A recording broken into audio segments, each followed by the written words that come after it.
السلام علیکم ورحمۃ اللہ وبرکاتہ، نحمده ونصلی علی رسوله الکریم، اما بعد فاعوذ باللہ من الشیطان الرجیم، بسم اللہ الرحمن الرحیم، رب اشرح لی صدری ویسر لی امری واحلل عقدۃ من لسانی یفقهوا قولی۔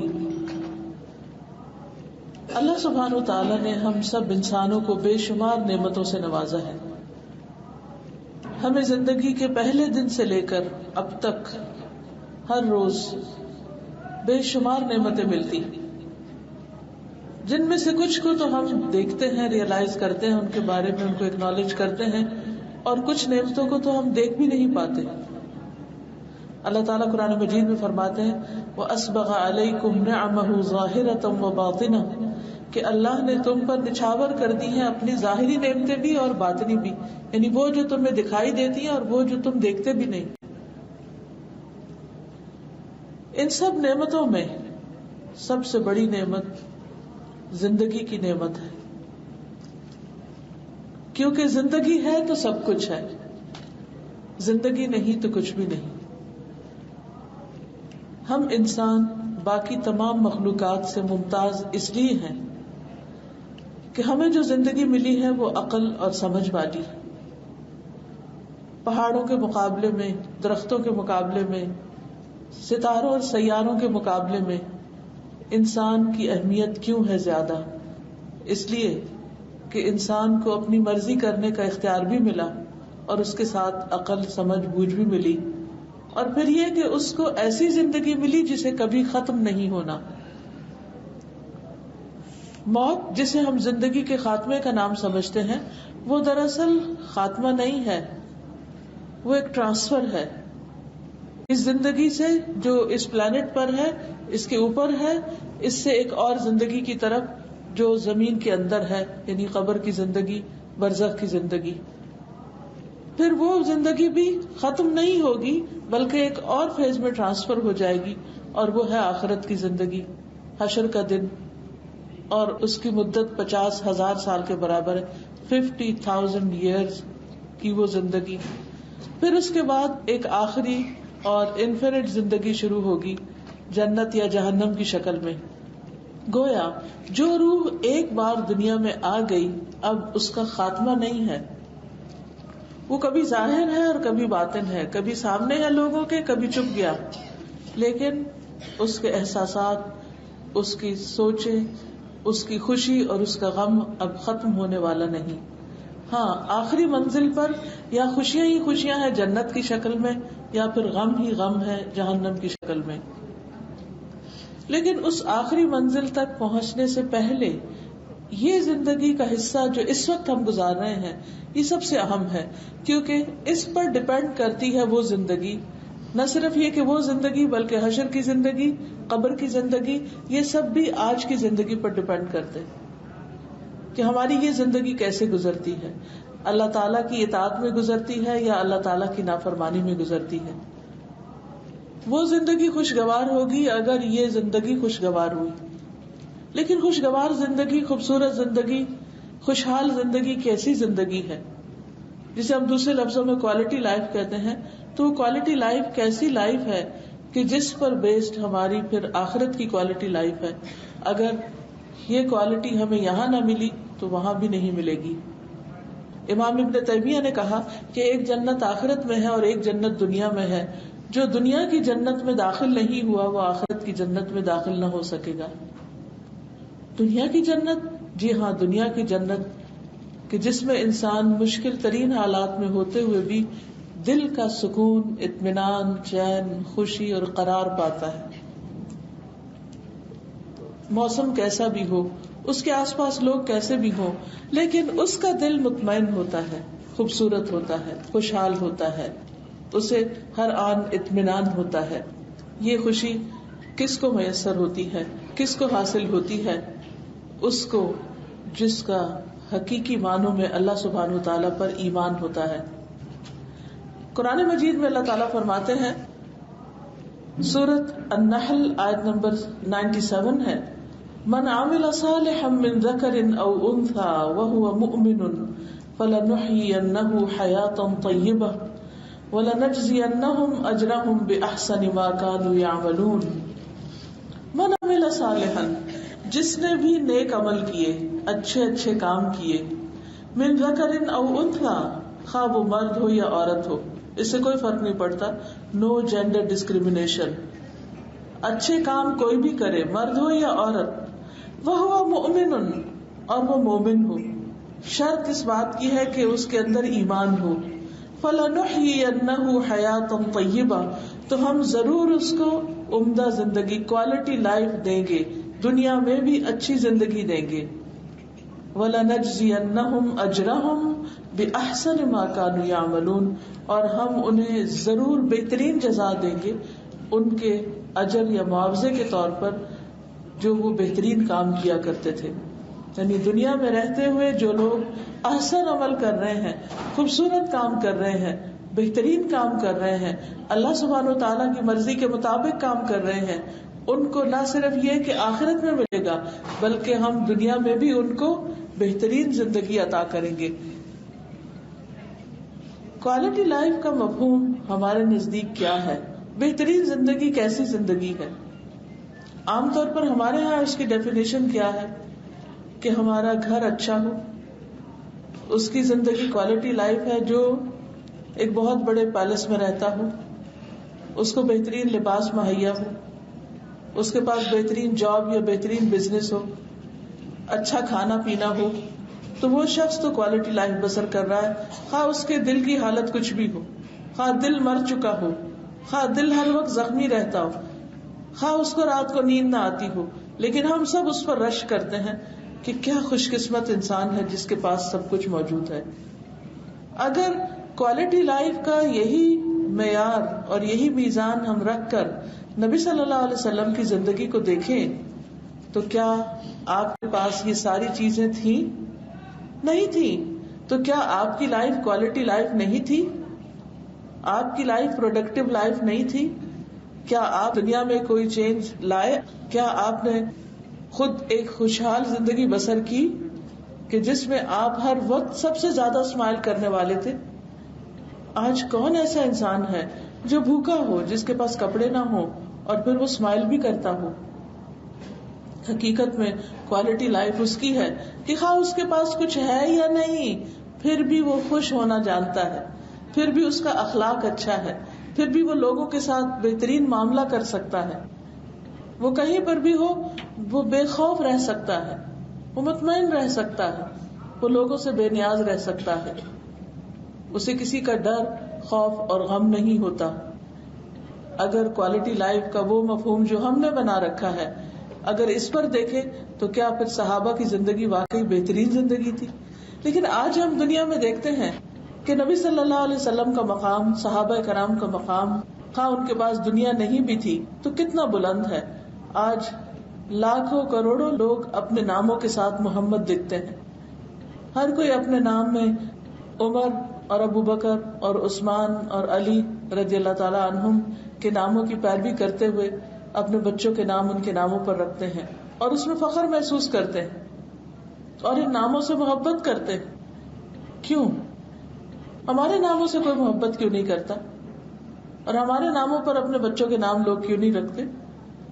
کیونکہ ہمارا وہ مقام نہیں، ہماری وہ لائف کوالٹی لائف نہیں جو صحابہ کرام کی تھی کہ وہ دنیا میں آئے اور انہوں نے اپنے بہترین آثار چھوڑے، وہ ایسے کام کر کے گئے کہ رہتی دنیا تک ان کا نام باقی ہے اور رہے گا. تو ہمیں صرف کھانے پینے کے لیے زندہ نہیں رہنا، صرف اچھے لباس کی چاہت میں زندہ نہیں رہنا، ہمیں اس دنیا میں کچھ کرنا ہے، اتنا کچھ کرنا ہے کہ یہاں بھی ہم ہر طرح کے سرکمسٹانسز میں خوش رہ سکیں، اور پھر اس کا ریپلیکا جب آخرت میں ہمارے سامنے آئے جنت کی صورت میں تو وہاں بھی ہم اس جنت میں جانے کے مستحق ہوں، وہ بھی ہمارا مقام اور گھر بن سکے. ہم سب کو اپنے آپ سے سوال کرنا چاہیے کہ کیا واقعی میرے دل میں ایک جنت ہے کہ جس میں میں جیتا ہوں؟ کیا میرا دل لوگوں کے بارے میں برے خیالات اور لوگوں کے بارے میں بری بات سوچنے سے خالی ہے؟ کیا اس سے حسد، کینہ، بغض، نفرت، عداوت یہ سب چیزیں نکل چکی ہیں؟ کیا میں لوگوں کے اندر اچھی چیز دیکھ سکتا ہوں یا مجھے صرف ان کے اندر برائیاں ہی نظر آتی ہیں؟ کیا مجھے کرٹیسزم کرنا زیادہ اچھا لگتا ہے یا آتا ہے، یا لوگوں کو اپریشیٹ کرنا؟ ہم سب کو اپنے آپ سے سوال کرنا ہوگا، خود اپنا محاسبہ کرنا ہوگا، اپنے آپ کو دیکھنا ہوگا کہ ہم کیسی زندگی بسر کر رہے ہیں، کیونکہ اللہ کا وعدہ ہے جو اچھا عمل کرے گا اس کو وہ دنیا کی زندگی بھی ضرور اچھی بسر کرائے گا. اور اس کے لیے حدیث ہمارے سامنے بہترین وضاحت پیش کرتی ہے. رسول اللہ صلی اللہ علیہ وسلم نے فرمایا، عجبا لامر المؤمن ان امرہ کلہ لہ خیر وليس ذلك لأحد إلا للمؤمن إن أصابته السراء شكر فكان خيرا له وإن أصابته ضراء صبر فكان خيرا له. مومن کا معاملہ بھی بہت عجیب ہے. اس کا معاملہ سارے کا سارا خیر اور بھلائی پر مبنی، یعنی مومن ہر حال میں خیر پر ہوتا ہے، مومن ہر حال میں خوش رہتا ہے، مومن ہر حال میں مطمئن ہوتا ہے. اور یہ بات مومن کے سوا کسی کو نصیب نہیں. گویا اچھی عمدہ زندگی صرف مومن ہی کو نصیب ہے. کیسے؟ اگر اسے کوئی خوشی پہنچتی ہے، نعمت ملتی ہے تو وہ شکر گزار ہوتا ہے، اپریشیٹ کرتا ہے، گریٹفل ہوتا ہے. اور اگر اسے کوئی تکلیف پہنچتی ہے تو وہ صبر کرتا ہے، تو یہ اس کے حق میں بہتر ہوتا ہے. اور یہ صرف مومن کو نصیب ہوتا ہے. گویا کوالٹی لائف کس پر بیسڈ ہے کہ ہم دو حالتوں میں سے ایک حالت جس میں بھی ہو ہم خوشحال ہوں، اور دو حالتوں میں سے ایک حالت اچھی حالت ہے اور ایک حالت تکلیف دہ حالت ہے. تو مومن جب وہ اچھی حالت میں ہوتا ہے، اس کو خوشی نصیب ہوتی ہے، تو وہ ہر دم اللہ کا شکر ادا کرتا ہے، اپنی زبان سے بھی کرتا ہے، اپنے رویے سے بھی کرتا ہے، اور وہ اللہ سبحانہ وتعالیٰ کو خوشی سے یاد کرتا ہے. لیکن اگر کسی وقت، کیونکہ دن کے ساتھ رات بھی ہے، کہ اگر کسی وقت وہ خوشیاں نہ ملیں اور جو کچھ ہے وہ بھی چھننے لگے، تو بھی وہ اللہ کے فیصلوں پر راضی ہوتا ہے اور وہ اس وقت صبر کرتا ہے. صبر کا مطلب ہوتا ہے کنٹرول کرنا. کس چیز کو کنٹرول کرنا؟ اپنے خیالات کو کنٹرول کرنا، نیگیٹو تھنکنگ کو کنٹرول کرنا، اپنی زبان کو کنٹرول کرنا، یعنی تکلیف دہ باتیں کرنے سے پرہیز کرنا، دوسروں کو تکلیف دینے سے پرہیز کرنا، اپنے روزمرہ کے کاموں اور معمولات، اپنے روزمرہ کی روٹین کو خراب نہ ہونے دینا. جو اگر خوشی کی حالت میں پروڈکٹیو ہے تو غم اور دکھ اور تکلیف کی حالت میں بھی پروڈکٹیو رہنا اور کچھ نہ کچھ کرتے رہنا، اپنے وقت اور زندگی کو ضائع نہ کرنا. تو یہ ہے مومن کی ڈسکرپشن، کہ وہ صرف خوشی کے وقت ہی خوش نہیں ہوتا، وہ تکلیف کے وقت میں بھی خوش ہونا جانتا ہے، مطمئن ہونا جانتا ہے. کیا سوچ کر کہ میرا رب اپنے بندوں پر ظلم نہیں کرتا. اللہ تعالیٰ کا وعدہ ہے، وما انا بظلام للعبید، میں بندوں پر ظلم کرنے والا نہیں ہوں. یعنی اگر کسی کو کوئی تکلیف پہنچی ہے، کوئی نقصان پہنچا ہے، کوئی دکھ ملا ہے، تو ایسا نہیں کہ اللہ تعالیٰ نے اس پر ظلم کیا ہے. قرآن مجید سے ہمیں پتہ چلتا ہے کہ جب انسان پر کوئی تکلیف آتی ہے تو وہ عام طور پر اس کے اپنے کیے کی بدولت ہوتی ہے. کوئی غلطی ہوتی ہے اس کی، وہ اس کو سامنے آ جاتی ہے. لیکن عموماً ہم اپنی غلطیوں کو دیکھ نہیں پاتے. سب سے بڑا حجاب جو ہمارے اوپر آیا ہوا ہے وہ اپنے آپ کو دیکھنے کا ہے، کہ ہم اپنے آپ کو ہم اتنا کور کر کے رکھتے ہیں کہ ہم اپنی غلطیاں نہیں دیکھ پاتے. لیکن مومن اپنی غلطیوں کو ہر آن دیکھنے والا ہوتا ہے. اذا مسهم طائف من الشیطان تذکروا، اگر شیطان کی طرف سے اس کو کوئی خیال بھی آ جاتا ہے فوراً متنبہ ہو جاتے ہیں. فاذا هم مبصرون، وہ دیکھنے لگتے ہیں کہ یہ جو وسوسہ آیا ہے، یہ جو میرے دل میں برا خیال کسی کے بارے میں آیا ہے، تو یہ کیوں آیا ہے، اس کے پیچھے کیا وجہ ہے، اسے میرے اندر کی کیا خرابی ہے، یا مجھ پر کوئی تکلیف آئی ہے تو کیوں آئی ہے. مومن کو صرف تکلیف نہیں نظر آتی، مومن کو تکلیف کی وجہ بھی سمجھ میں آتی ہے کہ میری غلطی کہاں ہے، میرا قصور کہاں ہے. اور تکلیف آنے کی ایک وجہ یہ بھی ہوتی ہے کہ انسان کی تقدیر میں اللہ تعالیٰ نے کچھ ٹیسٹ لکھ رکھے.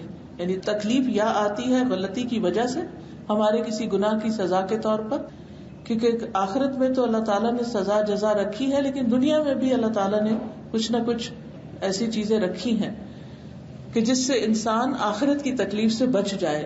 آخرت سے پہلے دنیا میں ہی جھٹکا دے دیا جائے کہ وہ توبہ کر لے اور اپنی غلطی کو ریئلائز کرے. بہرحال ایک وجہ تو یہ ہے کہ انسان کی غلطی ہے کوئی جو وہ اس کے سامنے آ گئی، اور اس معاملے میں ہم دیکھتے ہیں کہ اللہ کے نیک بندے اور جتنے اللہ کا تقوی رکھنے والے لوگ ہیں وہ اتنی ہی جلدی اپنی غلطیوں کو سمجھ جاتے ہیں کہ میں نے قصور کہاں کیا، میری غلطی کہاں تھی. دوسری وجہ یہ ہے کہ تقدیر میں کچھ تکلیفیں اللہ نے لکھ دی ہیں، اور یہ ہمارے پیدا کرنے سے پہلے ہی لکھ دی ہیں، اور اس کی بھی وجہ ہے کیونکہ اللہ سبحانہ وتعالیٰ اپنے بندوں کو دنیا میں آزما رہا ہے. سورۃ الملک میں اللہ تعالیٰ فرماتے ہیں الذی خلق الموت والحیات لیبلوکم ایکم احسن عملا، کہ جس نے زندگی اور موت کو پیدا کیا تاکہ تمہیں آزما کر دیکھے کہ تم میں اچھے کام کون کرتا ہے. تو اچھے کام ہم اس وقت تو کرتے ہیں جب ہماری طبیعت اچھی ہوتی، ہمارا موڈ اچھا ہوتا ہے، لیکن اگر کوئی ہمیں ٹھیس پہنچا جائے، ہمیں ہرٹ کر دے، تو پھر ہمارا موڈ اچھا نہیں رہتا، تو پھر ہم اچھے بھی نہیں رہتے. ہم اس وقت تک دوسرے پر خرچ کر سکتے ہیں جب تک دوسرے کا معاملہ ہمارے ساتھ اچھا ہے. جس وقت ہمارے رشتے دار ہمارے ساتھ اچھا سلوک نہ کرے تو پہلی بات ہم کیا سوچتے ہیں کہ اب اس کے بعد ہم ان کی مدد سے ہاتھ کھینچ لیں گے. اور یہ بہت ہی ہیومن ہے، کیونکہ حضرت ابوبکر رضی اللہ تعالیٰ عنہ نے بھی ایسے ہی کیا تھا. جب انہیں اپنے قریبی رشتے دار سے تکلیف پہنچی تھی تو انہوں نے سوچا کہ میں اس کا وظیفہ بند کر دیتا ہوں، میں اس پر احسان کرتا ہوں اور یہ میری بیٹی پر بات کرتا ہے. تو اللہ سبحانہ تعالیٰ نے فوراً ایک تنبیہ کی کہ نہیں، ایسا نہیں ہو سکتا. جن کو اللہ نے زیادہ دے رکھا ہے انہیں چاہیے کہ وہ اپنے غریب رشتے داروں پر خرچ کرتے رہیں. کیا تم نہیں چاہتے کہ اللہ تمہیں معاف کر دے؟ تو انہوں نے فوراً پہلے سے بھی دگنا وظیفہ اپنے اس رشتے دار کا کر دیا اور انہیں معاف بھی کر دیا. یہ قدرتی ایک نیچرل سا ری ایکشن ہے کہ جو ہمیں ستائے ہم واپس اس کو جواب دینے کو تیار. کوئی زبان سے کرے تو زبان، کوئی ہاتھ اٹھائے تو ہاتھ، بالکل نیچرل ہے ہمارے اندر. اور یہ اس کو دیکھنا ہو تو بچوں میں دیکھیے کہ بچوں کو اگر کوئی کچھ کہے تو فوراً ایک نہیں دو لگاتے ہیں. اگر کوئی کسی کو تھپڑ لگائے تو وہ بال بھی کھینچ لیں گے اس کے، اور خوب لڑائیاں کرتے ہیں. سارا دن مائیں گھروں میں دیکھ سکتی ہیں کہ بچے کس طرح ریئیکٹ کرتے ہیں. تو کچھ لوگوں کا بچپن ساری عمر نہیں جاتا، وہ بڑے ہو کر بھی ایسے ہی ریئیکٹ کرتے رہتے ہیں. تو بہرحال اللہ تعالیٰ نے کچھ تکلیفیں ہمارے حصے میں لکھ دی ہیں، ان سے ہمیں گزرنا ہی گزرنا ہوتا ہے. اور خود قرآن مجید میں اللہ تعالیٰ فرماتے ہیں وَلَنَبْلُوَنَّكُمْ بِشَيْءٍ مِّنَ الْخَوْفِ وَالْجُوعِ وَنَقْصٍ مِّنَ الْأَمْوَالِ وَالْأَنفُسِ وَالثَّمَرَاتِ، کہ ہم تمہیں ضرور آزمائیں گے خوف کے ذریعے، بھوک کے ذریعے، مال جان پھلوں کی کمی کے ذریعے. یہ ہم تمہیں ان چیزوں میں نقصان دیں گے، یعنی کبھی تمہاری آمدنی کم ہوگی، کبھی تمہارے فصل پورا پھل نہیں لائے گا، کبھی تمہیں بچوں کی طرف سے کوئی تکلیف ہوگی، کبھی تمہارے جاب چلی جائے گی، کبھی تمہارے جسم میں کوئی بیماری آ جائے گی، کبھی کوئی عزیز پیارا دنیا سے رخصت ہو جائے گا. یہ سب چیزیں تمہیں فیس کرنا ہے اس زندگی میں، کیونکہ تمہارا ٹیسٹ ہو رہا ہے. جسے ایک شخص ایگزام دیتا ہے، ٹیسٹ دیتا ہے، تو ٹیسٹ میں کچھ بھی پوچھا جا سکتا ہے، کوئی بھی سوال کیا جا سکتا ہے، اور اس وقت انسان یہ نہیں کہہ سکتا کہ وہ اتنا مشکل سوال کیوں مجھ سے کیا گیا. اور ساتھ ہمیں دعا بھی سکھا دی گئی کہ انسان اللہ سے دعا کرتا رہے کہ ایسا بوجھ نہ پڑے انسان پر کہ جسے وہ اٹھا نہ سکے. ربنا ولا تحملنا ما لا طاقت لنا به واعف عنا واغفر لنا وارحمنا انت مولانا فانصرنا علی القوم الکافرین. کہ اے ہمارے رب، ہم سے وہ بوجھ نہ اٹھوا جس کے اٹھانے کی ہم میں طاقت نہیں. یعنی ٹھیک ہے تکلیفیں تو دنیا میں آنی ہے، لیکن ایسی تکلیف نہ آئے کہ جس کے بعد ہمارا ایمان خراب ہو جائے، یعنی ہمارے ایمان کا کوئی نقصان ہو جائے، ہمارے دین کا کوئی نقصان ہو جائے. اور ہمیں تو بخش دے، ہم پہ رحم فرما، اور کافروں کے مقابلے میں ہماری مدد فرما. یعنی تکلیفیں جہاں سے بھی آئیں تو ہمیں اتنا ہمت حوصلہ عطا کر کہ ہم ان کو برداشت کر سکیں. تو کہنے کا مطلب یہ ہے کہ مومن خوشحالی میں بھی اللہ کا شکر گزار ہے اور تکلیف میں بھی شکر گزار ہوتا ہے، صبر کے ساتھ شکر بھی کرتا ہے. وہ کیا سوچ کے شکر ادا کرتا ہے کہ اللہ تعالیٰ نے مجھے دنیا میں اس توبہ کا موقع دے دیا. عام طور پر ہماری دعائیں کیسی ہوتی ہیں، لیکن جب ہمیں کوئی تکلیف آتی ہے تو ہماری دعا کیسے ہو جاتی. جب کوئی غم آتا، دل پہ بوجھ جاتا تو ہماری دعا میں بہت شدت پیدا ہو جاتا. ورنہ نارمل روٹین کے حالات میں کیا ہوتا ہے کہ ہم نماز پڑھتے ہیں، عام طور پہ تسبیح بھی مشکل ہوتی ہے اور دعا کچھ مانگتے کچھ نہیں مانگتے اور اٹھ جاتے. لیکن جب کوئی دکھ بیماری، تکلیف، پریشانی، مال جان کی کمی آتی ہے تو پھر ہماری دعائیں کئی گنا بڑھ جاتی ہیں، پھر وظائف بھی شروع کر دیے جاتے ہیں، پھر دوسروں سے بھی ریکویسٹ کی جاتی ہے کہ وہ بھی دعا کریں، پھر ہمارا صدقہ خیرات بھی بڑھ جاتا ہے، ہمارے بہت سارے ایسے کام ہم سوچنے لگتے ہیں، کرنے لگتے ہیں جو اس سے پہلے ہمیں بھولے ہوتے ہیں، بہت سے وعدے جو ہم نے لوگوں سے کر رکھے تھے وہ ہمیں یاد آ جاتے ہیں. اب جیسے جیسے انسان کی عمر زیادہ ہوتی جاتی ہے، بڑھاپا بذات خود ایک بیماری بن جاتا ہے جس کا کوئی علاج بھی نہیں ہے. تو اس صورت میں آپ دیکھیے کہ جب کوئی تکلیف آتی ہے، کوئی جھٹکا لگتا ہے تو انسان فوراً کیا سوچتا ہے کہ مجھے دنیا سے جانا ہے، کہیں ایسا نہ ہو یہ بیماری میری موت کا ذریعہ بن جائے. اگر انسان مستقل طور پر جوان رہے، مستقل طور پر صحت مند رہے تو وہ مرنے کا نہ سوچے، اور جب ہم مرنے کا سوچتے نہیں تو مرنے کی تیاری بھی نہیں کرتے. اور موت تو برحق ہے، اسے تو آنا ہی آنا ہے. موت کی مثال امام غزالی نے اس طرح دی کہ جیسے کوئی شخص ہو اور اس کے پیچھے ایک شیر لگا ہو اور وہ اس سے بھاگ کر ایک کنویں کے اندر اتر جائے، کنویں کی رسی پکڑ کر. اب وہ رسی نہیں چھوڑ سکتا کیونکہ اوپر شیر منہ کھولے کھڑا ہے اور نیچے کنویں کا گڑھا ہے جس میں اگر وہ رسی چھوڑے تو نیچے گرے گا. اسی کنویں کے اندر ایک شہد کی مکھیوں کا چھتا بھی ہے جس سے ایک ایک ڈراپ ہنی جو ہے وہ نیچے گر رہا ہے. تو وہ تھک ہار کر ایک اپنا منہ آگے کرتا ہے تو ایک ڈراپ آف ہنی اس کے منہ میں آتا ہے. اس کی سویٹنس اتنی ہوتی ہے کہ جس سے اس کو شیر بھی بھول جاتا ہے، گڑا بھی بھول جاتا ہے اور وہ رسیاں بھی جس کے ساتھ وہ لٹک رہا ہے. لیکن اس رسی کے ایک طرف اوپر کو سفید چوہا اور نیچے کو کالا چوہا وہ رسی بھی کاٹ رہا ہے. تو یہ کیا ہے؟ دراصل شیر تو موت ہے، گڑھا نیچے قبر ہے، اور رسی کاٹنے والے چوہے دن اور رات ہیں. سفید چوہا دن ہے اور کالا چوہا رات ہے، جو ہر روز ہماری زندگی کی رسی کاٹ رہے ہیں اور ایک دن پوری رسی کٹ جائے گی اور انسان قبر کے گڑھے میں اتر جائے گا. اس سے کوئی بھی بھاگ نہیں سکتا. دراصل یہ دنیا ہے تو ایک کنویں کی طرح، آخرت کے مقابلے میں دنیا کیا ہے؟ کچھ بھی نہیں ہے. لیکن ہم ایک ڈراپ آف ہنی کی خاطر، ایک قطرہ پانی کی خاطر ہم اپنے موت کو بھی بھول گئے، وہ رسیاں کٹنے کو بھی بھول گئے، اس گڑھے کو بھی بھول گئے، ہر چیز بھول گئے. یہ دنیا کا دھوکہ ہے، یہ متاع الحیات الدنیا، متاع الغرور ہے. تو اللہ سبحانہ وتعالیٰ کبھی کبھی وہ جھٹکا لگا کے ہمیں یاد دلاتا ہے، دیکھو نیچے گڑھا ہے، دیکھو باہر کو نہیں نکلنا، شیر ہے وہاں، موت ہے تمہاری آگے. تو یہ بیماریاں، یہ تکلیفیں، یہ اپنوں کی اور یہ غیروں کی، کیونکہ عقل مند وہ ہے جو دوسرے کی تکلیف سے سبق سیکھے. یعنی اپنے پر آتی ہے تو انسان سبق سیکھتا ہی ہے، لیکن عقل مند وہ ہے جب کسی اور پر کوئی بیماری آئے تو فوراً اپنے آپ کو یاد رکھے، اپنے بارے میں سوچے کہ اس کا کیا ہوگا. تو بہرحال حقیقت یہ ہے کہ انسان بہت تھوڑے دن کے لیے ہے اس دنیا میں، لیکن اس دنیا کو سب سے زیادہ امپورٹنس اس لیے دینی چاہیے کہ اس میں ہمیں اچھے اچھے کام کرنے کا موقع ہے.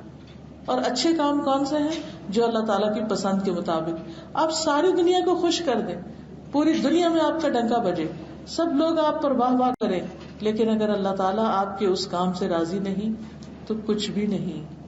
اس لیے ہمیں کوشش یہ کرنی چاہیے کہ اس دنیا میں رہتے ہوئے اپنی زندگی کو ایسے کاموں میں گزاریں کہ جس سے ہمارے دل کو اطمینان اور سکون بھی ہو، جس میں ہمیں خوشی بھی ہو، جس کے ذریعے ہمارے ایمان میں مضبوطی آئے کہ ہم دکھوں اور تکلیفوں کو سہ سکیں. کیونکہ وہ تو ہر شخص کی زندگی میں، وہ تو پیغمبروں کی زندگی میں بھی تھے اور وہ صحابہ کی زندگی میں بھی تھے، اور وہ ہر نیک انسان کی زندگی میں دکھ اور تکلیف ہوتے ہیں. لیکن وہ دکھ اور تکلیف اس کو میٹر نہیں کرتے اگر اس کے دل میں اللہ کی محبت اور اللہ کی یاد ہوتی ہے. تو خوشحال زندگی بسر کرنے کے لیے سب سے پہلی چیز ایمان اور عمل صالح ہے. ایمان اور نیک عمل. اور ایمان کیا ہے؟ اللہ پر پورا یقین، اللہ پر پورا توکل، ہر حال میں اللہ سے راضی ہونا، نعمتوں کو اپریشیٹ کرنا، لوگوں کے اندر خامیاں نہیں خوبیاں ڈھونڈنا، جہاں کہیں نعمت نظر آئے اس پر شکر ادا کرنا، منہ سے بول کر بھی. یعنی جب کوئی چیز ملے تو اکیلے میں کہ اللہ تعالیٰ آپ کا شکر ہے، الحمدللہ تو ہم کہتے ہی ہیں، لیکن زبان سے اپنی زبان میں بھی بول کے کہیں یا رب پاک آپ کا شکر ہے، آپ نے مجھے یہ نعمت دی، میں آپ سے بہت راضی ہوں. اور صبح و شام یہ پڑھا کریں رضیت باللہ ربا وبالاسلام دینا وبمحمد نبیا، کہ میں اللہ کے رب ہونے پہ راضی ہوں کہ جس نے میرے لیے یہ سارے فیصلے کیے اور مجھے یہ ساری نعمتیں عطا کی اور مجھے دین اسلام کی نعمت دی. کیونکہ زندگی کے بعد سب سے اہم ترین نعمت جو ہے وہ ہدایت کی نعمت ہے، اور آخرت میں مغفرت کی نعمت ہے.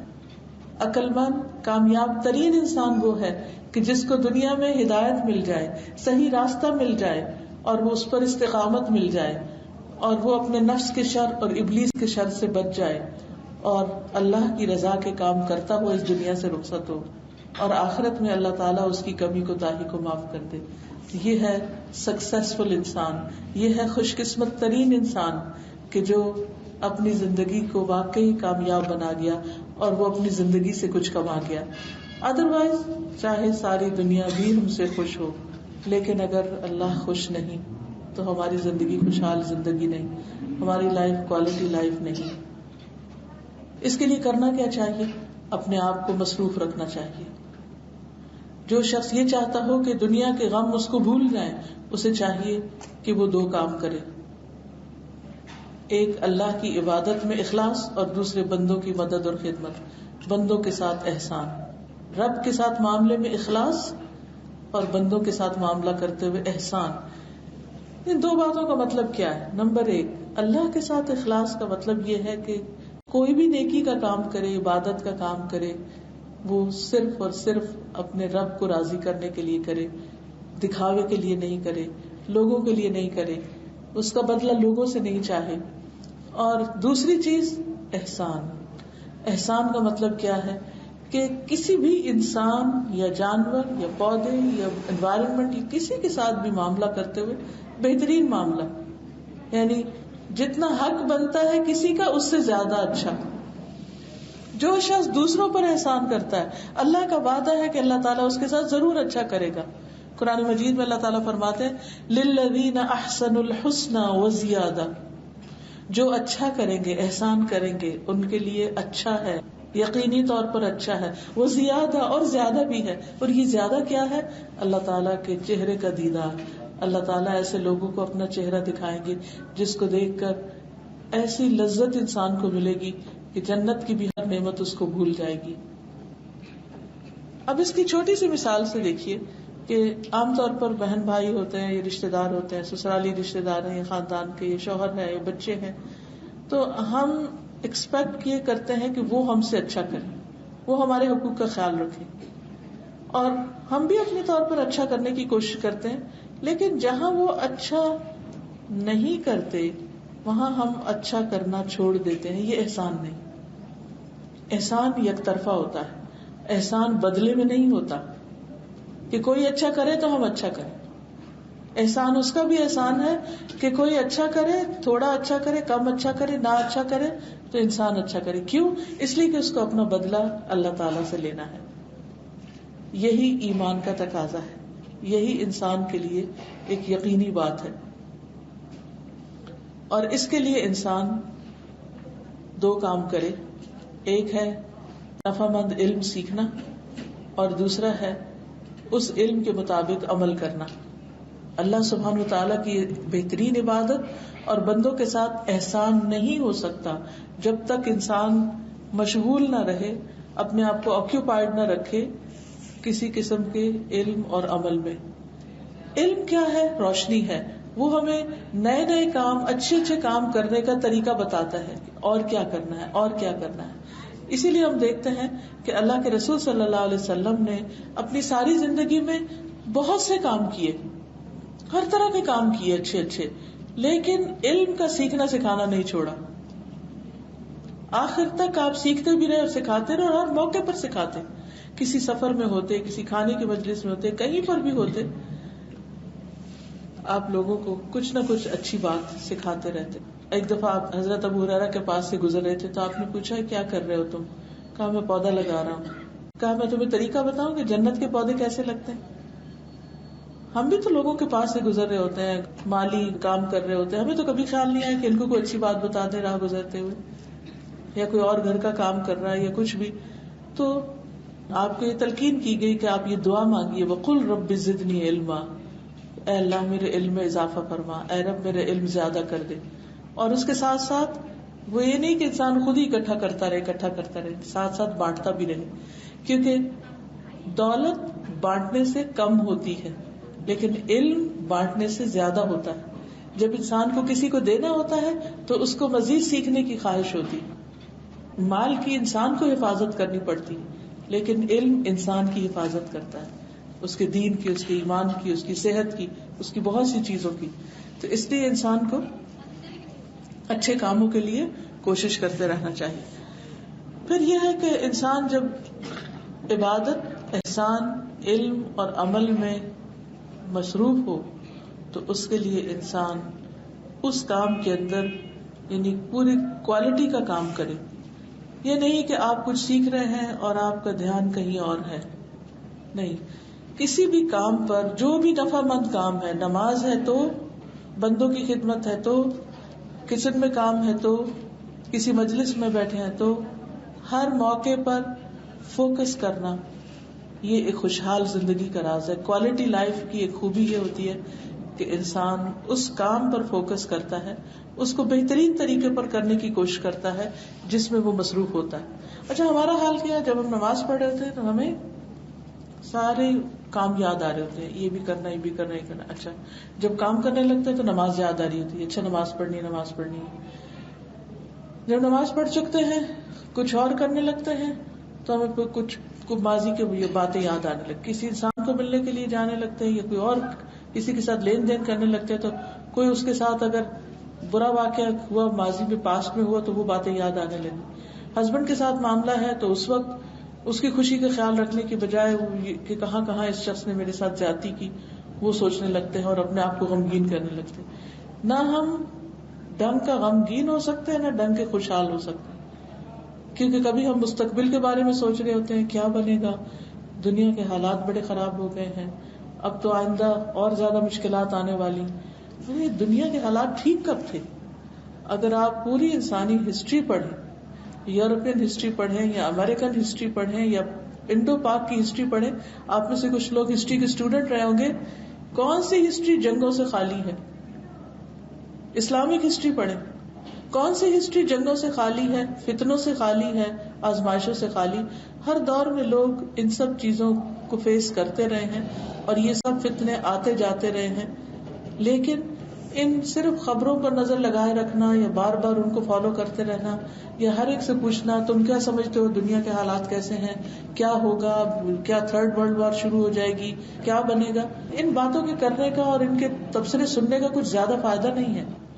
ٹھیک ہے انسان نظر رکھے دنیا کے حالات پر، لیکن ٹو مچ اس میں انوالومنٹ جو ہے یہ انسان کی صحت کے لیے، ایمان کے لیے، آخرت کی تیاری کے لیے نقصان دہ. جس کو یہ یقین ہو کہ یہ دنیا رہنے کی جگہ نہیں ہے، آج یا کل چلے ہی جانا ہے، اس کو پھر بہت غم نہیں رہتا کہ یہاں کیا ہوتا ہے.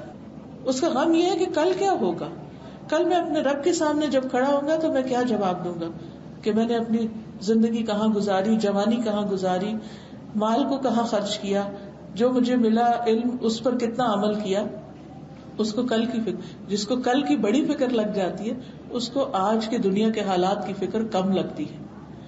ہاں، حالات کی فکر اگر واقعی ہے آپ کو تو اس کی اصلاح کے لیے جو آپ کر سکتے ہو پھر اپنا رول پلے کریں. اپنے اپنے طور پر ہم سب اپنے غلط کاموں کو چھوڑیں تاکہ اللہ کی رحمت ہم پر آئے اور ہمارے حالات اچھے ہو جائیں. ہمیں حالات کی خرابی اس لیے ستاتی ہے کہ بعض اوقات ہم، جیسے قرآن مجید میں آتا ہے بل یرید الانسان لیفجر امامہ، بلکہ انسان یہ چاہتا کہ آگے بھی بدعمالیاں کرتا رہے، یعنی جو وہ کرپشن کر رہا ہے، غلط کام کر رہا ہے وہ کرتا رہے اور کوئی اس کو پوچھنے والا نہ ہو اور کوئی اس سے اس کے مزے جو ہیں اس میں کوئی خلل نہ آئے. ہم سب نبی صلی اللہ علیہ وسلم کی کتنی اطاعت کرتے ہیں، آپ کو کتنا فالو کرتے ہیں، آپ سے کتنی محبت کرتے ہیں، لیکن جب دنیا میں کوئی آپ کی انسلٹ کرتا ہے تو ہم صرف اس وقت جاگتے ہیں اور جب وہ واقعہ گزر جائے کچھ دن ہلا گلا کرتے ہیں، جب وہ واقعہ گزر جاتا ہے اس کے بعد پھر واپس سو جاتے ہیں. پھر ہر روز نبی صلی اللہ علیہ وسلم کے احکام کی خلاف ورزی کرتے ہیں. ہمارے مردوں کی صبح کس کام سے ہوتی ہے؟ وہ سمبل اور وہ سائن جو اللہ کے رسول صلی اللہ علیہ وسلم نے ایک مسلمان کا رکھا داڑھی کا، اس کو ہر روز صبح ریزر سے صاف کر کے ہمارے دن کا آغاز ہوتا ہے. ہماری سنتوں کی پیروی کا حال تو یہ ہے. تو پھر ہم کس قسم کی محبت کرتے ہیں. کیونکہ قرآن مجید میں تو صاف یہ بتا دیا گیا قل ان کنتم تحبون اللہ فاتبعونی یحببکم اللہ. کہہ دیجئے اگر تم اللہ سے محبت کرتے ہو تو میری پیروی کرو, محمد صلی اللہ علیہ وسلم کی پیروی کرو. یحببکم اللہ, تو اللہ تم سے محبت کرے گا. اگر تم ان کو فالو نہیں کرتے تو پھر بھول جاؤ کہ اللہ کی محبت تمہارے لیے ہوگی.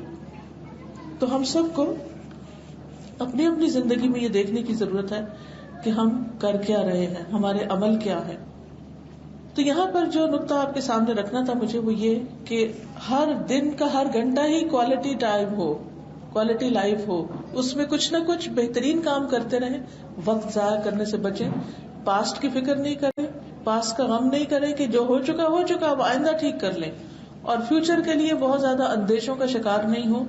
جو وقت ہے اس وقت جو کچھ ہاتھ میں ہے اسے بہترین طریقے سے استعمال کریں. اپنی صحت, زندگی, مال, علم جو کچھ ہے اس کو بیسٹ پاسبل طریقے سے صرف کریں. حدیث میں آتا ہے احرص علی ما ينفعك واستعن بالله ولا تعجز وان اصابك شيء فلا تقل لو اني فعلت كان كذا وكذا ولكن قل قدر الله وما شاء فعل فان لو تفتح عمل الشيطان. احرص علی ما ينفعك, جو چیزیں تمہیں فائدہ دیتی ہیں ان کی حرص رکھو. یعنی ہر وقت گریڈی بنو کس چیز کے, اچھے اچھے فائدہ مند کاموں کے. یعنی تمہاری دوڑ اس چیز میں لگنی چاہیے کہ میں اپنے اس وقت سے کیا نیکی کما سکتا ہوں. جیسے ایک حدیث میں آتا ہے نا کہ اگر یہ بھی سور بھی پھونکا جائے اور تمہارے ہاتھ میں ایک پودا ہو لگانے والا تو وہ بھی لگا دو. یہ مت سوچو کہ دنیا جا رہی ہے, پھینکو پودے کو, پودا کس نے دیکھنا, کس نے لگا. اگر قیامت آ گئی ہے تو بھی تمہارے پاس اتنا وقت ہے کہ تم ایک پودا لگا سکتے ہو, لگا دو. لیکن ہم کتنے ہی کام چھوڑ کر بیٹھ جاتے ہیں کیا سوچ کے اب حالات خراب ہیں, میرا پتہ نہیں کیا بنے گا. کتنے ہی حالات خراب اچھے ہو جاتے ہیں, کتنے ہی لوگ پریشانیوں سے باہر نکل آتے ہیں, بیماریوں سے صحت یاب ہو جاتے ہیں. تو صرف پریشانی سے کام کاج روک کے نہیں بیٹھ جانا, میکسیمم کام کرتے چلے جائیں.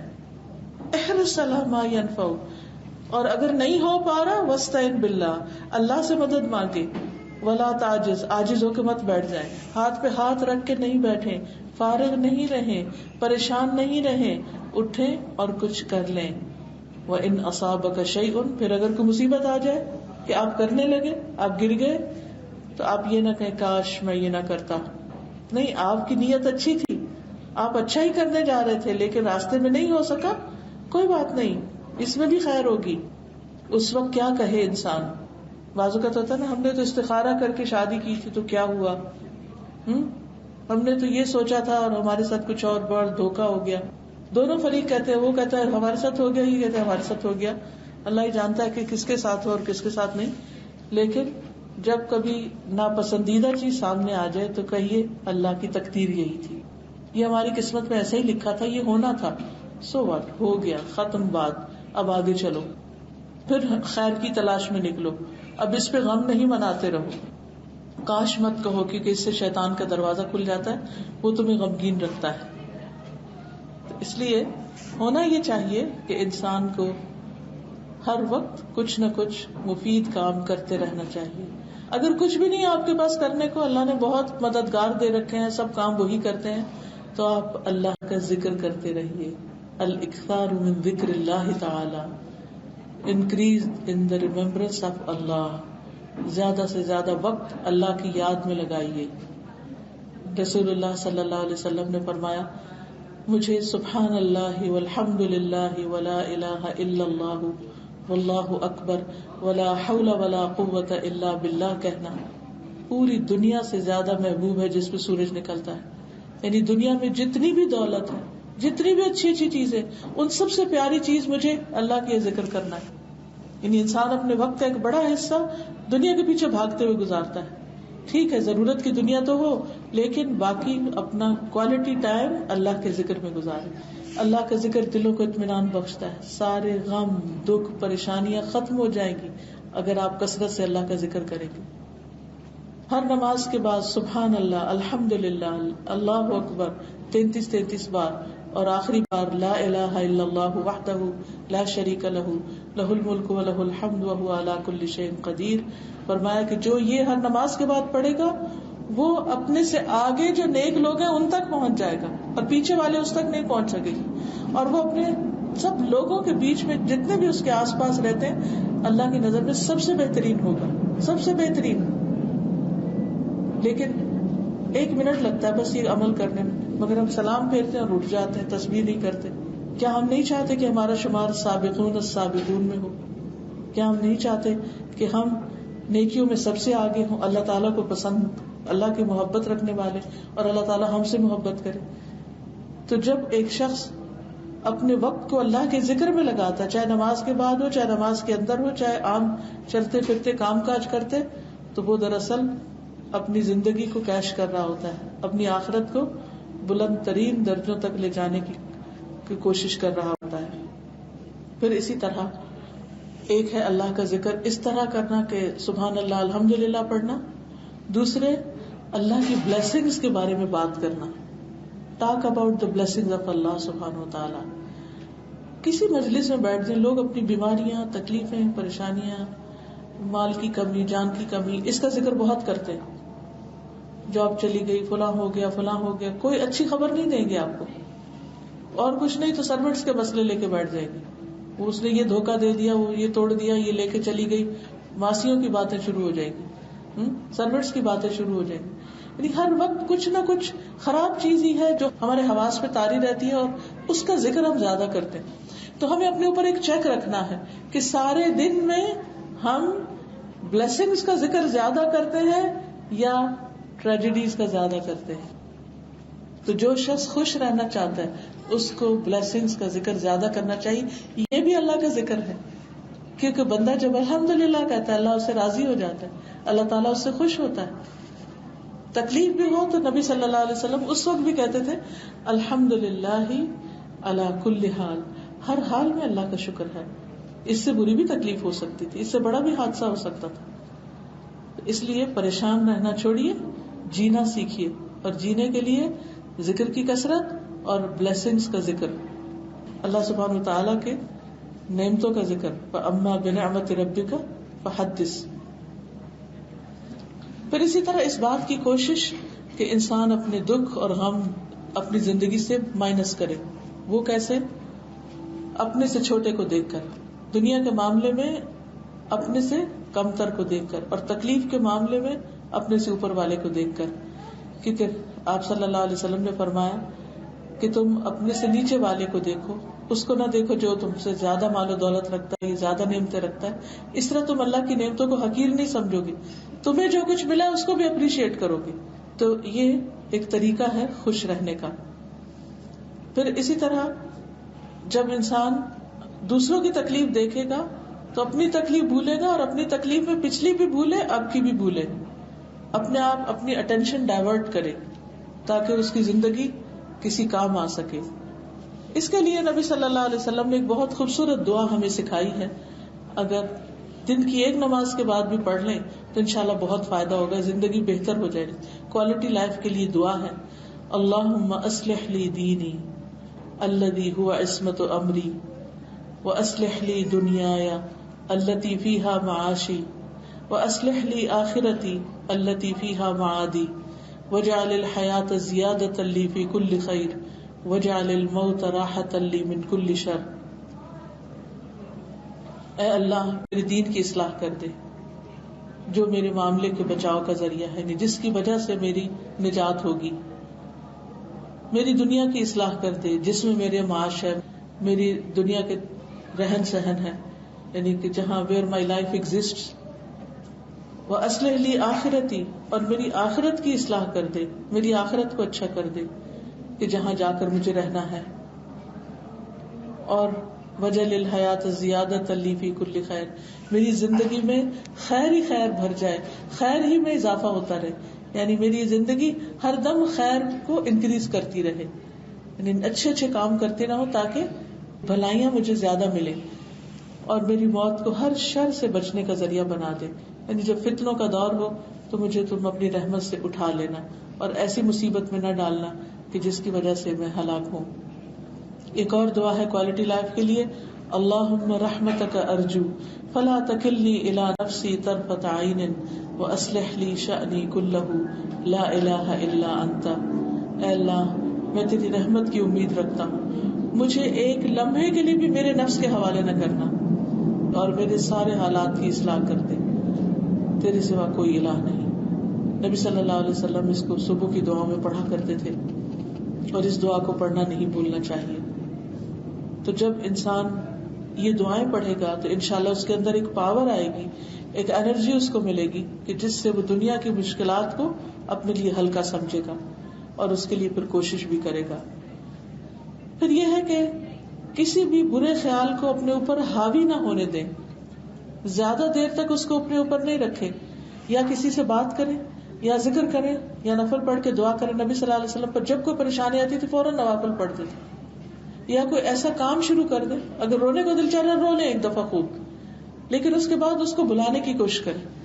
یعنی نعمتوں کو اپریشیٹ کرنے کے لیے غموں کو بلانے کی ضرورت ہے، اور اس کے لیے اللہ پر توکل ضروری ہے، اللہ پر بھروسہ۔ اللہ پر توکل جو ہے یہ آدھا ایمان ہے، کہ اللہ ہے نا، جب کوئی بڑے سے بڑا حادثہ ہو جائے، بڑے سے بڑی مشکل آ جائے، کوئی فوت ہو جائے، کوئی چیز چھن جائے اور آپ کے اوپر غم کا پہاڑ ٹوٹ پڑے، فوراً ایک جملہ بولے، اللہ ہے نا، حسبی اللہ و نعم الوکیل۔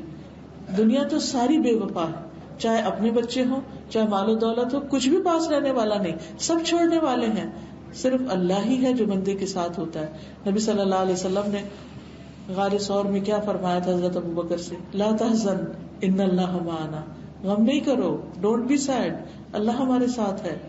جب کوئی سیڈ ہو رہا ہو تو اس کو بھی یہ سنائیے، غم نہیں کرو، اللہ ہمارے ساتھ ہے، یہ مشکل چلی جائے گی، رات کا اندھیرا ختم ہو جائے گا۔ اللہ تعالیٰ فرماتے ہیں وَمَن يَتَوَكَّلْ عَلَى اللَّهِ فَهُوَ حَسْبُهُ، جو اللہ پہ بھروسہ کرے گا اللہ اس کو کافی ہو جائے گا۔ کر کے تو دیکھے، کام ہمارے ہاتھ میں نہیں ہوتے، ہماری کوئی طاقت نہیں، لا حول ولا قوة الا باللہ، کوئی طاقت اور زور نہیں مگر اللہ کا، ساری طاقت اللہ کے پاس ہے، ہمارے پاس کچھ نہیں۔ ان اللہ علی کل شیء قدیر، بے شک اللہ ہر چیز پر قدرت رکھتا ہے، اس لیے کسی چیز کا غم نہ کھائیں، سب کچھ اللہ کر سکتا ہے، اس کو پکارتے رہیں۔ پھر اسی طرح اگر بندوں سے کوئی تکلیف پہنچ رہی ہے تو اس کو دور کرنے کا طریقہ کیا؟ ان سے اچھا سلوک شروع کر دیں۔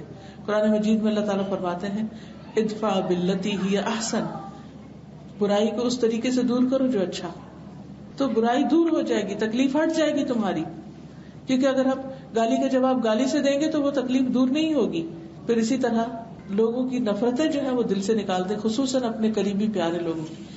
اللہ سبحانہ وتعالیٰ نے مردوں کو خاص طور پر حکم دیا، نبی صلی اللہ علیہ وسلم نے فرمایا کہ کوئی مومن اپنی مومن بیوی سے نفرت نہ کرے، اگر اس کی ایک عادت پسند نہیں تو دوسری پسند بھی ہوگی، کیونکہ کوئی بھی شخص 100% پرفیکٹ نہیں ہو سکتا، کوئی چیز اچھی ہوگی اس کی اور کوئی اچھی نہیں بھی لگے گی، تو ایسی صورت میں انسان کو صبر سے معاملہ کرنا چاہیے اور صرف اچھائیوں پر نظر رکھنی چاہیے۔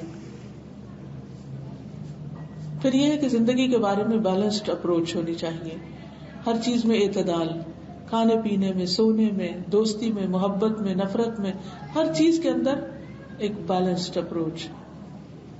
پھر اسی طرح اگر کوئی آپ کو ستا رہا ہو تو آپ اپنے آپ کو مضبوط کریں اور اس کے وار کو اپنے اوپر آنے نہیں دیں، کیونکہ وہ اس کی تکلیف اس کو اذیت دے گی، آپ کو نہیں دینی چاہیے۔ کچھ لوگ ہوتے ہیں خود سیڈ ہوتے ہیں، آپ کو سیڈ سٹوری سناتے رہتے ہیں، آپ کو سیڈ کرنے کی کوشش کرتے ہیں، آپ یہ سمجھیں یہ ان کی عادت ہے، ان کو معاف کر دیں، ان کے حال پہ چھوڑ دیں، تو اس سے کیا ہوگا کہ آپ کے اوپر اس کا اٹیک نہیں ہوگا، آپ اس کے ساتھ انوالو ہو کر پریشان نہیں ہوں گے، اور پھر فوراً کہ اللہ ہے نا، اللہ پر توکل، خود بھی اور اس کو بھی۔ پھر یہ بات ہمیشہ یاد رکھنی چاہیے کہ ہماری زندگی وہی ہے جو ہم سوچتے ہیں، جیسے ہم سوچیں، جس چیز کو جس نظر سے دیکھیں گے وہ ویسی ہو جائے گی۔ اللہ کے بارے میں اچھا گمان رکھیں گے، اللہ تعالیٰ ہمارے ساتھ اچھا معاملہ فرمائے گا۔ لوگوں کے بارے میں اگر آپ اچھا گمان رکھیں گے کہ یہ اچھے لوگ ہیں، برے نہیں، تو وہ بھی آپ کے ساتھ اچھے ہو جائیں گے۔ لیکن اگر آپ یہ دیکھتے رہیں یہ کہاں سے خراب ہے، ان کی کون سی غلطیاں ہیں، تو پھر آپ کو صرف غلطیاں نظر آئیں گی، زندگی مزریبل ہو جائے گی۔ پھر اسی طرح یہ ہے کہ لوگوں سے کسی شکریہ کی توقع نہ رکھیں کہ آپ کسی کے ساتھ احسان کریں اور انتظار رہے کہ کب تھینک یو بولے، نہیں، تھینک یو کا انتظار ہی نہ کریں، اور دل میں بھی نہ رکھیں تو آپ کا دل خوش رہے گا. کیونکہ جب آپ نے ایکسپیکٹ کیا کہ کوئی تھینک یو کہے تو پھر اس نے تھینک یو نہیں کیا تو پھر آپ کے دل کو غم لگ جائے گا. تو اپنے آپ کو غم سے بچائیں اور اللہ سبحانہ وتعالیٰ سے جزا طلب کریں. پھر یہ کہ اپنی لائف کا کوئی مشن بنائیں, کوئی آپ کو ویژن ہونا چاہیے, کوئی آپ کی زندگی میں کوئی کام ہونا چاہیے کہ جس کو آپ کو اچیو کرنا ہے. اس سے آپ کی زندگی پروڈکٹیو ہوگی اور پھر آپ مستقبل کے بارے میں بھی مطمئن رہیں گے, کیونکہ آپ کے پاس ایک گول ہے کہ آپ نے وہاں تک پہنچنا ہے. تو جب انسان کے سامنے کوئی گول ہوتا ہے تو وہ پھر ادھر ادھر کی چیزیں نہیں سوچتا, اپنے آپ کو فوکس کر لیتا ہے. تو زندگی میں کوئی نہ کوئی ایسا کام شروع کرے کہ جو آپ کے لیے سینس آف اچیومنٹ کا ذریعہ بنے. پھر اسی طرح اپنے کام جو کرنے ہیں, اپنے جو بھی آپ کا گول سیٹ آپ نے کیا اپنی زندگی کے لیے, تو اس کے لیے آپ اپنی لائف کو پھر پرائرٹائز کریں کہ کون سے کام زیادہ امپورٹنٹ ہے تو آپ کو پہلے کرنے ہیں, کون سے ان امپورٹنٹ ہے ان کو پیچھے کرنے ہیں. کیونکہ اللہ سبحانہ وتعالیٰ قدرتی طور پر بندے کے اندر ایک بے چینی پیدا کر دیتا ہے جو اپنی زندگی کو جب وہ ضائع کر رہا ہوتا ہے. جب بھی آپ زندگی میں ان امپورٹنٹ کام کریں گے تو آپ کے اندر پریشانی بڑھے گی. جب آپ امپورٹنٹ کاموں کو وقت دیں گے اور ٹال مٹول سے کام نہیں لیں گے تو آپ کے اندر ایک سکون بڑھے گا. تو اللہ تعالیٰ سے دعا ہے کہ وہ ہماری زندگی کو ایک خوشحال زندگی بنائے اور ہمیں اپنی پسند کا بنا لے, اور ہماری اس زندگی کو بھی خوشحال بنائے اور آخرت کو بھی. کثرت سے دعا کو مانگے, ربنا آتنا فی الدنیا حسنۃ وفی الآخرۃ حسنۃ وقنا عذاب النار. وآخر دعوانا الحمد للہ رب العالمین. سبحان اللہ والحمد للہ ولا الہ الا اللہ واللہ اکبر ولا حول ولا قوة الا باللہ العلی العظیم. اللہم صل علی محمد وعلی آل محمد کما صلیت علی ابراہیم وعلی آل ابراہیم انک حمید مجید. اللہم بارک علی محمد وعلی آل محمد کما بارکت علی ابراہیم وعلی آل ابراہیم انک حمید مجید. یا اللہ پاک, جو کچھ ہم نے پڑھا ہے ہمیں اس پر عمل کرنے والا بنا. یا اللہ ہماری دنیا کی زندگی کو بھی بہترین بنا اور آخرت کو بھی بہترین بنا. ربنا هب لنا من ازواجنا وذرياتنا قرة اعين واجعلنا للمتقين اماما. اللہ ہماری اولادوں کو ہماری آنکھوں کی ٹھنڈک بنا, انہیں بہترین کام کرنے کی توفیق دے اور ہمیں دنیا اور آخرت کی رسوائی سے محفوظ رکھ. یا اللہ ان بچوں کی جو شادی ہوئی ہے اسے بہت آپس میں بہترین محبت اور نباہ عطا فرما, ایک دوسرے کا دنیا اور آخرت میں ساتھی بنا, ایک ہی کے کاموں میں ایک دوسرے کو تعاون کرنے والے بنے اور ایک دوسرے کو برائی سے روکنے والے بنے. یا اللہ اس خاندان میں خوشحالی پیدا فرما. ربنا آتنا فی الدنیا حسنۃ وفی الآخرۃ حسنۃ وقنا عذاب النار. یا رب العالمین ہمیں اس زندگی میں بہترین کام کرنے کی توفیق عطا فرما. اللہ تعالیٰ ہمیں راستے نہیں ملتے, تو ہمیں وہ کام دکھا کہ جو ہماری صلاحیتوں کے مطابق ہو اور ہم اپنی زندگی کو اور اپنے مال اور جان اور وقت کو بہترین طرح لگا سکیں, اور ہر طرح سے ہمیں بیماریوں, تکلیفوں, حادثوں اور پریشانیوں اور مصیبتوں سے بچا کر رکھنا تاکہ ہماری زندگی زیادہ سے زیادہ تیری اطاعت میں گزرے. یا رب العالمین تو دنیا کے حالات کو بھی درست فرما اور پاکستان کے حالات کو بھی درست فرما اور لوگوں میں آپس میں اتفاق اور محبت پیدا فرما اور ہم سب پر اپنا رحم و کرم نازل فرما. ربنا تقبل منا. یا اللہ جتنی بھی بہنیں یہاں آئی ہیں ان کے دلوں میں جو دعائیں اور نیک تمنا ہے ان کو پورا فرما. سب بیماروں کو صحت دے, سب مشکل میں مبتلا لوگوں کی مشکلات دور کر دے. اللہ تو ہمیں کافی ہو جا, اللہ تو ہمیں کافی ہو جا. ربنا تقبل منا انك انت السميع العليم وتب علينا انك انت التواب الرحيم. وصلى الله تعالى على خير خلقه محمد وعلى اله واصحابه واهل بيته اجمعين برحمتك يا ارحم الراحمين. الہی آمین. سبحانك اللهم وبحمدك اشهد ان لا اله الا انت استغفرك واتوب اليك. السلام علیکم ورحمۃ اللہ وبرکاتہ.